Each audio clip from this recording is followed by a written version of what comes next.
Hello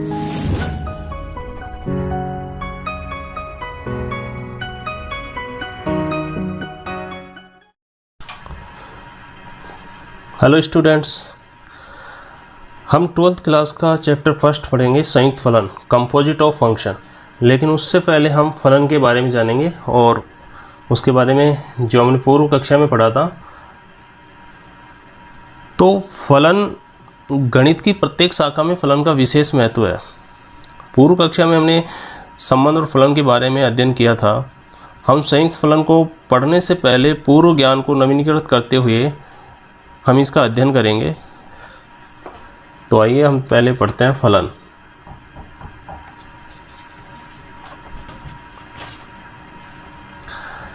जैसा कि फलन की डेफिनेशन है, सेट ए से सेट बी में परिभाषित फलन f। यहाँ पर सेट मतलब समुच्चय। समुच्चय किसी वस्तुओं का सुपरिभाषित संग्रह। सुपरिभाषित से मतलब है स्पष्ट होना चाहिए कि इस संग्रह में है या नहीं। तो सेट ए से सेट बी में परिभाषित फलन f एक ऐसा नियम है जिसके अंतर्गत सेट ए का प्रत्येक अवयव सेट बी के अद्वितीय अवयव से संबद्ध होता है। जैसे यहाँ पर कुछ डायग्राम लिए हमने, उस डायग्राम की मदद से हम इसको फंक्शन को समझेंगे। जैसे पहला डायग्राम है यहाँ पर मेरे पास, ए के एलिमेंट हैं ए बी सी डी। इसी प्रकार सेट बी के एलिमेंट है 1 2 3 4। समझाने के लिए मैं ए सेट को सन मान लेता हूँ और बी सेट को फादर।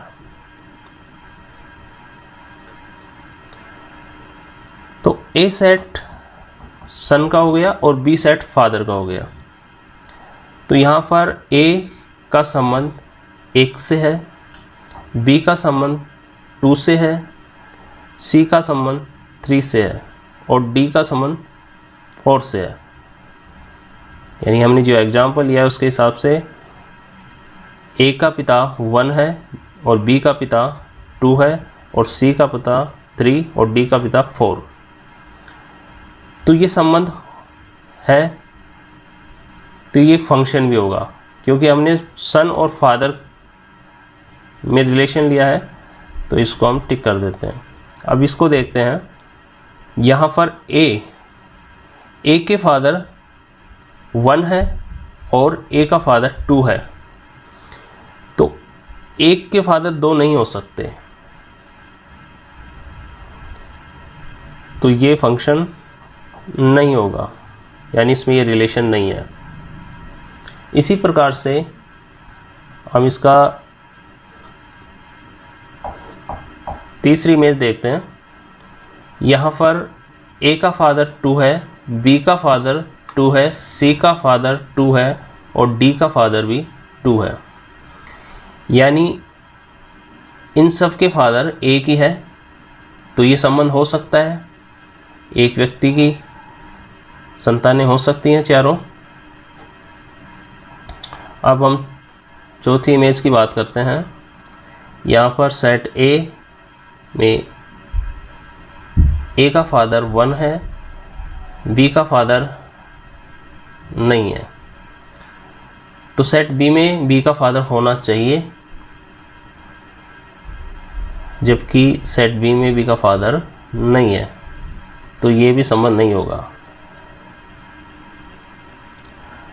अब इस डायग्राम से हमें क्या समझ में आया, आप देख रहे होंगे कि ए बी सी डी,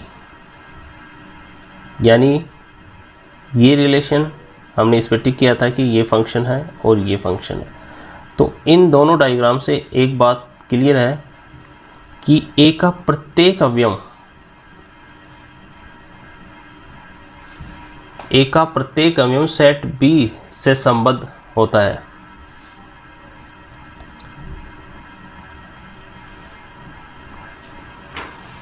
और दूसरा,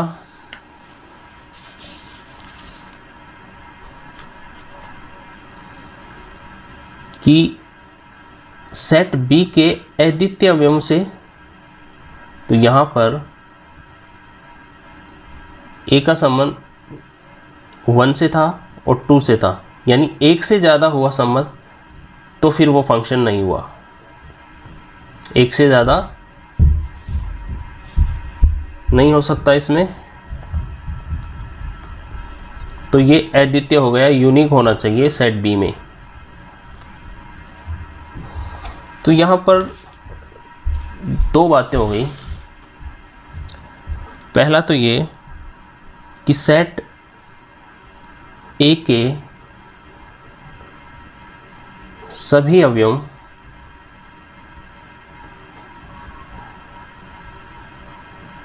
सेट बी से, बी के अवयवों से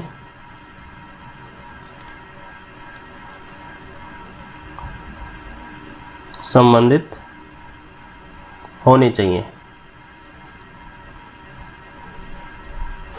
पहली बात तो ये। दूसरी बात कि सेट ए जो प्रथम सेट है, सेट ए का एक अवयव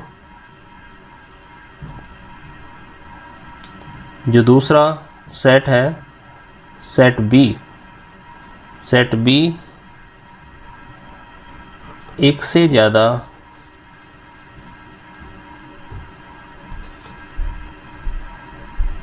अवयवों से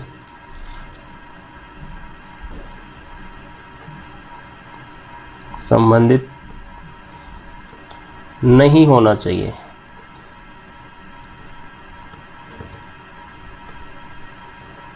ये 2 बातें हमें यहाँ पर क्लियर हो गई। सेट ए के सभी अवयव सेट बी के अवयवों से संबंधित होने चाहिए और सेट ए का एक अवयव सेट बी एक से ज़्यादा अवयवों से संबंधित नहीं होना चाहिए।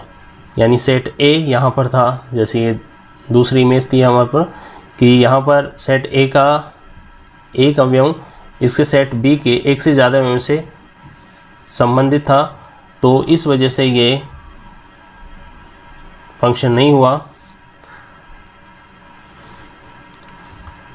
तो इसके प्रत्येक अवयव सेट बी से रिलेटेड है, तो हम इसको कह सकते हैं कि ये फंक्शन है।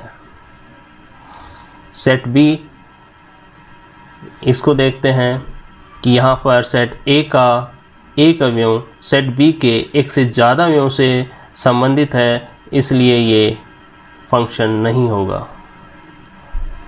इसी प्रकार से इसका तीसरी डायग्राम कहती है कि इसके प्रत्येक अवयव बी से संबंधित है। ये आवश्यक नहीं कि इसके और अवयवों से संबंधित हो, लेकिन इसके प्रत्येक अवयव से संबंधित होने चाहिए, तो ये भी इसमें एक फंक्शन है।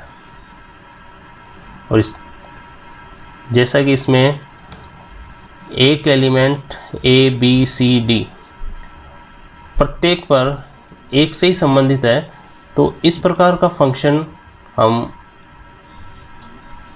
इसके बारे में आगे बताएंगे। ये होता है अचर फलन, जो केवल एक से ही संबंधित है, तो ये फंक्शन है। इसी प्रकार से यहाँ पर सी बी, यहाँ पर 2 और 3, यहाँ सी की 2 प्री इमेज बन रही हैं, 2 और 3। सेट ए में जो हैं उन्हें हम सेट ए के एलिमेंट को हम प्री इमेज कहते हैं और सेट बी के एलिमेंट को इमेज।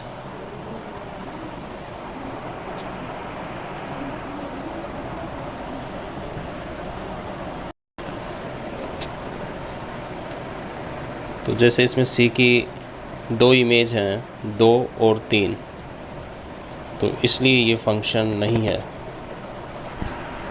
अब फंक्शन को हम डिफाइंड हमने देख लिया किस प्रकार से करते हैं, और इसको लिखते किस प्रकार से हैं कि ए से बी में फंक्शन है एफ, तो यहाँ पर एफ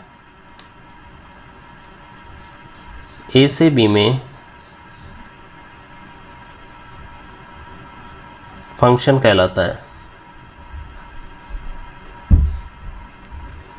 तो सेट ए से सेट बी में परिभाषित एफ एक ऐसा नियम है जिसके अंतर्गत सेट ए का प्रत्येक अवयव सेट बी के अद्वितीय अवयव से संबंध होता है। तो अब हम कोई भी फंक्शन देखें तो उसको बता सकते हैं कि ये फलन है या नहीं है।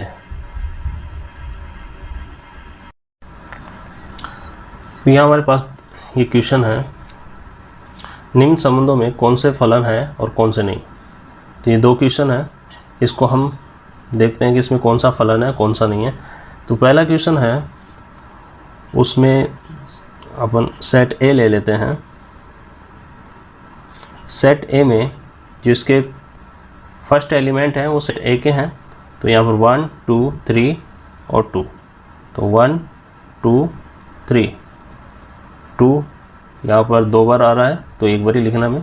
इसी प्रकार से सेट बी भी हम ले लेंगे, जो सेकंड एलिमेंट है वो सेट बी के होंगे, तो यहाँ 2 3, इसमें 4, इसमें 1, तो 1 2 3 4, 1 2 3 4। तो देखिए पहला जो है 1 2, तो 1 है वो 2 से संबंधित है, 2 है वो 3 से संबंधित है, और 3 है वो 4 से संबंधित है, और 2 है वो 1 से संबंधित है।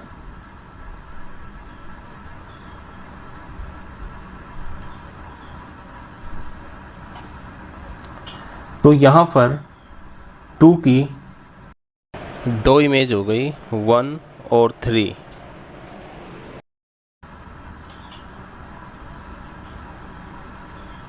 क्योंकि सेट ए के अवयव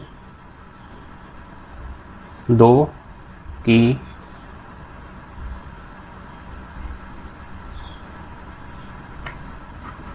दो प्री इमेज है, 1 व 3। यह फलन नहीं होगा, तो इस प्रकार से ये फंक्शन नहीं होगा। सेकंड क्वेश्चन हम देखते हैं, एक्स वाई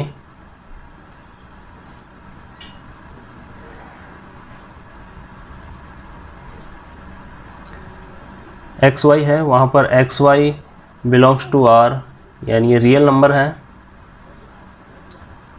और यहाँ पर वाई स्क्वायर बराबर एक्स, ये इसमें एक फंक्शन दे रखा है वाई स्क्वायर इक्वल एक्स, तो हम इसको लिख सकते हैं Y plus minus under root X. तो यहाँ पर एक्स वाई है वो रियल नंबर है, तो यहाँ पर हम कोई भी रियल नंबर ले लेते हैं। जैसे मैं इस पे ले लेता हूँ, x की वैल्यू मैंने ली 4,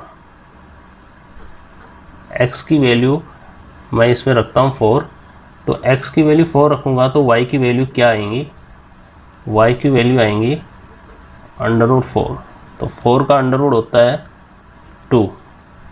तो यहाँ पर x है वो ए सेट के एलिमेंट है, और जो y है वो बी सेट के एलिमेंट होंगे। अब यहाँ पर x 4 है और y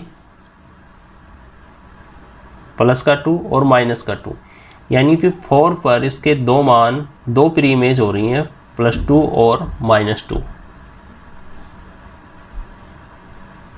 यानी इनपुट पर आउटपुट अगर दो एक से ज़्यादा आए तो वो फंक्शन नहीं होगा।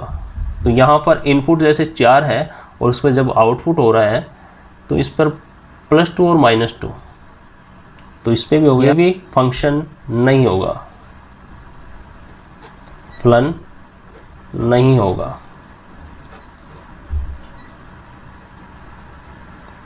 ऐसे एक क्वेश्चन और ले लेते हैं अपन इसमें कि X Y such that X Y belongs to R, X square equal Y, ये फंक्शन है या नहीं। तो यहाँ पर एक्स स्क्वायर वाई दे रखा है, तो यहाँ पर y बराबर एक्स स्क्वायर, तो यहाँ पर x की वैल्यू हम जैसे मान लेते हैं 4, तो y की वैल्यू क्या होगी, तो y की वैल्यू यहाँ पर आ जाएगी 4 स्क्वायर। x की वैल्यू 4 रखेंगे तो y की वैल्यू 4 स्क्वायर, यानी ये आ गया यहाँ पर 16। तो x की वैल्यू रखने पर आउटपुट जो हमें आ रहा है, जो इसकी प्री इमेज वो आ रही है, वो a की आ रही है। तो इस प्रकार से सेट A और सेट B, जैसे 4 रखा तो इसकी वैल्यू हमें यहाँ पर 16 आ रही है, 5 रखा तो 25 आ रही है, ऐसे 6 रखा तो 36, यानी इसकी इमेज एक से ज़्यादा नहीं आ रही प्री इमेज। तो ये फंक्शन होगा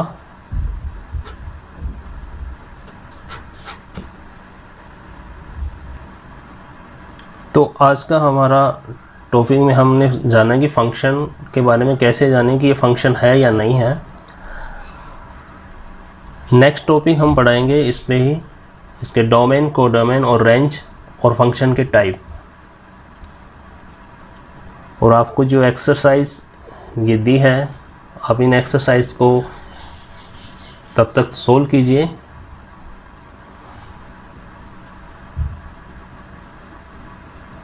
थैंक यू।